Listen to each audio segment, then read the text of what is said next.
આ વોશિંગ એરિયામાં ગાડી પડી છે ને, એક્સેસ 125 સુઝુકી છે. સ્ટોરી આની બહુ ઇન્ટરેસ્ટિંગ છે. ગાડી જનરલ સર્વિસમાં હતી, બહુ બધા પાર્ટ્સ આ ગાડીમાં નાખ્યા, અને જેટલા પણ પાર્ટ્સ નાખ્યા ને એ બધા જેન્યુઅન ઓરિજિનલ સુઝુકીના, બાર આફ્ટર માર્કેટ કોઈ વસ્તુ નહીં. કસ્ટમરની ડિમાન્ડ હતી. પણ જ્યારે આમાં એન્જિન ઓઇલ અમે લોકોએ ચેક કર્યું તો ગેસમાં ઓઇલ જ ન આવ્યું. જૂનું ઓઇલ કાઢતા પહેલા આ જુઓ, આ બાસ્કેટમાં ઓલરેડી આટલું ઓઇલ તો આમાં હતું જ કોઈ બીજી ગાડીનું. હવે એન્જિન ઓઇલ ડ્રેન કરવા આ બોલ ખોલ્યો ને તો આ તમારી સામે છે, મતલબ 10 ml ઓઇલ નો નીકળ્યો આ ગાડીમાંથી, 2 ટીપા પડ્યા, ઈ માંડ. જ્યારે આ ગાડીમાં કસ્ટમરે ચોખ્ખું કીધું હતું કે નાનામાં નાનો પાર્ટ્સ પણ નાખો તો ઓરિજિનલ સુઝુકી ન જોવો જોઈએ.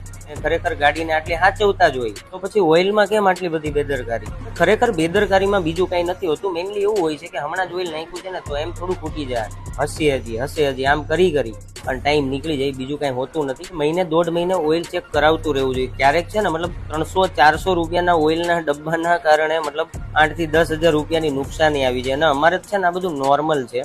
રોજની એકાદી ગાડી એવી પડી હોય કે જે મતલબ ઓઇલના કારણે જ એન્જિન એનું ફેલ થઈ ગયું હોય છે. માટે થોડીક કાળજી કરવી જોઈએ અને રૂટીન ચેકઅપ મતલબ ઓઇલનું કરાવવું જરૂરી છે. બાકી તમે અમને ફોલો કરો અને બાઇક રિલેટેડ કોઈ ઇશ્યુ કે ઇન્ક્વાયરી હોય તો અમારો કોન્ટેક્ટ કરીએ કોઈ.